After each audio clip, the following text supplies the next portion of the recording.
गणपतये नमः। ओम गणेशाय नमः। पास्ट लाइफ, पिछला जन्म।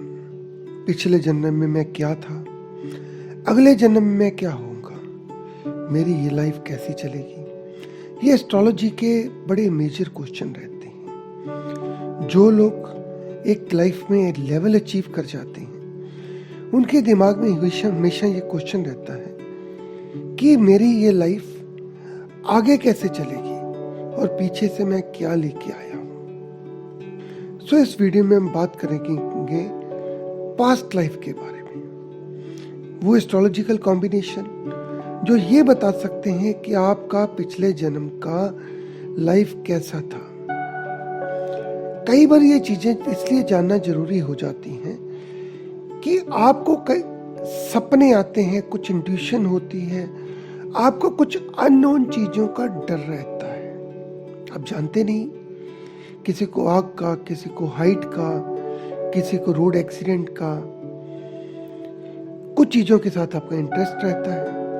आप उसके रीजन ढूंढने की कोशिश करते हैं। वो चीजें कई लोगों को साइकोलॉजिकली काफी ज्यादा इम्पैक्ट कर जाती हैं। एक डर, एक दहशत दिमाग में रह जाती है। उसके लिए कई बार साइकोलॉजिस्ट के पास जाते हैं। आजकल प्राणिक हीलिंग में पास्ट लाइफ रिग्रेशन एक थ्योरी चलती है, जिसके अंदर वो आपको पिछले लाइफ के बारे में आपको बताने की कोशिश करते हैं। कितना गलत है, कितना सही है, आई डोंट नो, बिकॉज वो देखा किसी ने नहीं है। किसने देखा है? वो लोग जो आत्माओं की दुनिया में चले गए और वापस आके अपने एक्सपीरियंस शेयर किए। यानी कि जो लोग मर गए और मरने के कुछ समय के बाद वापस आ गए, या वो कुछ लोग जिनको एक भगवान की देन है और वो आत्माओं से बातें कर सकते हैं। वो जानते हैं कि दूसरी दुनिया में क्या है, इस दुनिया में क्या है, हमारे कैसे कर्म इन चीजों को मैटर करते हैं। सो एस्ट्रोलॉजिकली आपके चार्ट के अंदर क्या ऐसे कॉम्बिनेशन है जो ये शो करते हैं कि पिछला जन्म आपका कैसा था। अगले वीडियो में हम कवर करेंगे अगला जन्म कैसा होगा, बट इस वीडियो में हम पिछले जन्म की बात करते हैं। कुछ लोग जिन्होंने ये बुक पढ़ी होगी, the laws of spirits world, या वो लिटरेचर जिनके अंदर जो लोग मर चुके हैं या आत्माओं के साथ उनका कनेक्शन है, उनके साथ जब कनेक्शन से कुछ बातें निकल के आती हैं कि हमारी दुनिया के ऊपर कई लोग हैं, कम से कम 7 लोग तक तो जो लोग जाते हैं वो वापस दुनिया में आते हैं कर्म पूरे करने के लिए। भगवत गीता चैप्टर 9 श्लोका 20-21, उसमें भगवान कृष्ण अर्जुन को यही बताते हैं कि जो लोग एक लेवल तक पहुंचते हैं, परम पिता परमेश्वर से नहीं मिल पाते, उसकी पूरी आराधना नहीं कर पाते, और बट स्पिरिचुअली एलिवेटेड है, वो इंद्र के लोक में जाते हैं, हेवन में जाते हैं, वहां पे वो पूरे एंजॉय करते हैं। जब उनका कर्मों का फल पूरा हो जाता है तो वापस धरती पे आके जन्म लेते हैं और दोबारा कर्म करते हैं।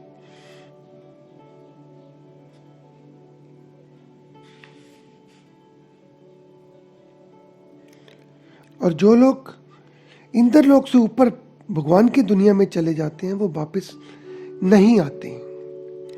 आप जानते हैं, किताबों में लिखा है, वेदों में लिखा है, इवन जो लॉ ऑफ स्पिरिट वर्ल्ड, आत्माओं की दुनिया के जो असूल हैं, उसमें ये है कि आत्मा अपना धरती पे आने के लिए समय और घर खुद चुनती है।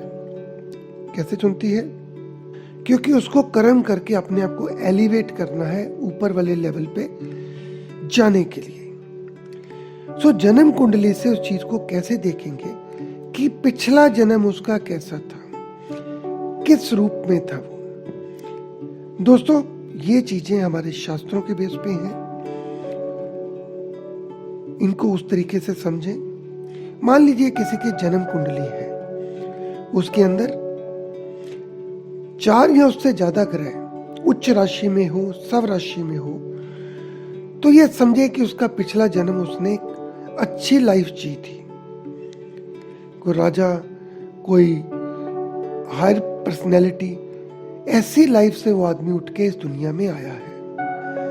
अगर वही कुंडली के अंदर 4 या उससे ज्यादा ग्रह नीच राशि के हों तो जनरली बालक ने पिछले जन्म में आत्महत्या की होती है, ऐसा ऋषियों का कहना है। तो आप देखेंगे जिसके बर्थ चार्ट के अंदर 4 से ज्यादा प्लेनेट नीच राशि के होते हैं, उनको कुछ चीजों से डर रहता है, तो उसको लाइफ के अंदर काफी साइकोलॉजिकल इश्यूज रहते हैं, क्योंकि जो पिछले कर्म, उसके साथ जुड़ी हुई भावनाएं, वो इस जन्म में उसके साथ चलती रहती है। अगर लगन या सप्तम भाव में राहु हो तो ऐसे जातक की मृत्यु स्वाभाविक रूप से नहीं होती।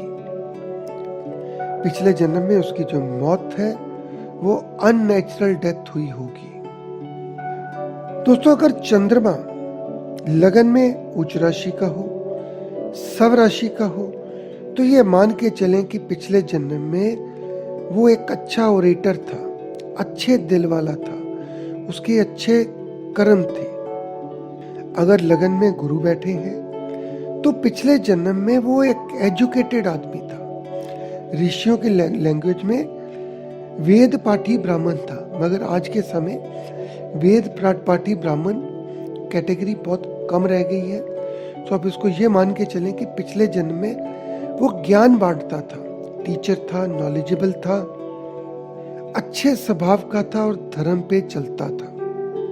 और अगर बृहस्पति शुभ ग्रहों से एस्पेक्टेड हो, कंजंक्ट हो, 9वें या 5वें भाव में हो, तो ये मान के चले कि जातक पिछले जन्म में साधु था, वो दुनिया से काफी हद तक डिटैच था और ज्यादा समय अपना मेडिटेशन, पाठ पूजा, इन चीजों के अंदर निकालता था। अगर सूर्य 6, 8वें या 12वें भाव में हो या तुला राशि का हो, तो पिछले बर्थ के अंदर उसका जो जीवन था उसमें काफी करप्शन थी, काफी गलत काम किए थे, तभी वो तुला राशि का सूर्य लेके पैदा हुआ। तभी सूर्य उसके 6th, 8th या 12th हाउस में है। सो पिछले जो जन्म के कर्म, उनके अंदर करप्शन, कुछ पाप, वो उसके चार्ट के अंदर रिफ्लेक्ट होते हैं, जिसका उसको इस जन्म में भी भुगतान भुगतना पड़ता है। अब देखेंगे ऐसे जातक उनके अपने फादर के साथ रिलेशन अच्छे नहीं रहते या उनको फादर का पूरा सुख नहीं मिलता। लगन या सप्तम भाव में अगर शुक्र हो तो पिछले जन्म में वो जातक बिजनेसमैन हो सकता है वो ऐसे काम के साथ जुड़ा हो जिसके अंदर उसको सभी लाइफ की लग्जरीज मिल रही हो। लगन में बुध हो तो जातक पिछले जन्म में बिजनेस के साथ रिलेटेड होता है, उसकी कम्युनिकेशन पिछले जन्म भी अच्छी थी। दोस्तों, मान लीजिए लगन 11वें भाग, 7वें भाग, 4थे भाव में शनि देवता बैठे, तो पिछले जन्म में हार्ड वर्किंग, मतलब मेहनत करने वाले परिवार के साथ कनेक्टेड था और उसने लाइफ में काफी पाप किए थे। अगर मंगल देवता 7वें घर में, 6वें घर में, 10वें घर में हो तो ये इंडिकेट करता है कि जातक पिछले जन्म में काफी गुस्से वाला था और काफी लोग उससे पीड़ित रहते थे।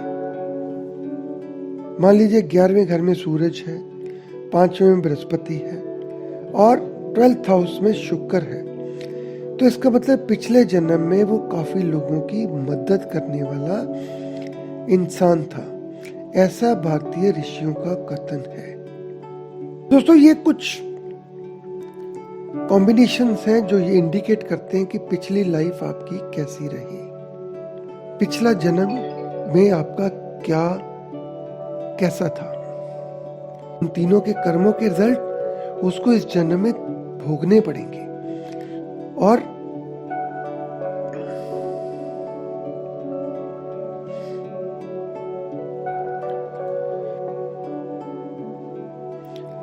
दोस्तों, कई चार्ट आपको ऐसे मिलेंगे जिनके अंदर एक से ज्यादा कॉम्बिनेशन मिले। हो सकता है सूर्य नीच हो, बृहस्पति 5th हाउस में हो, शनि चंद्र घर में हो।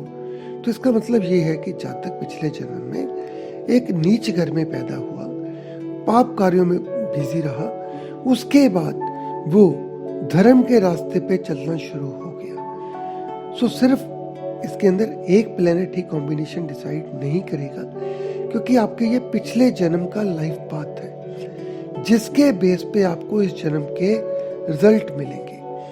अभी फ्री विल आपके हाथ में है, आप कुछ अपने लेफ्ट हैंड में लेके आए हैं और राइट हैंड से आप कर्म करते हैं। उसी तरीके से कुछ आपके संचित कर्म है जिनका आपको रिजल्ट मिलना है, और उसके अलावा आपकी फ्री विल है जिसकी वजह से आपने कार्य करना है। अपने अच्छे कर्म बढ़ा सकते हैं ताकि एक लेवल ऊपर जाने के लिए, और अपने अच्छे कर्मों को खराब कर सकते हैं अपनी फ्री विल से एक लेवल नीचे जाने के लिए। दोस्तों ये तो था पास्ट लाइफ आपकी कैसी थी। अगले किसी वीडियो में हम बात करेंगे कि अगली लाइफ हमारी कैसी होगी।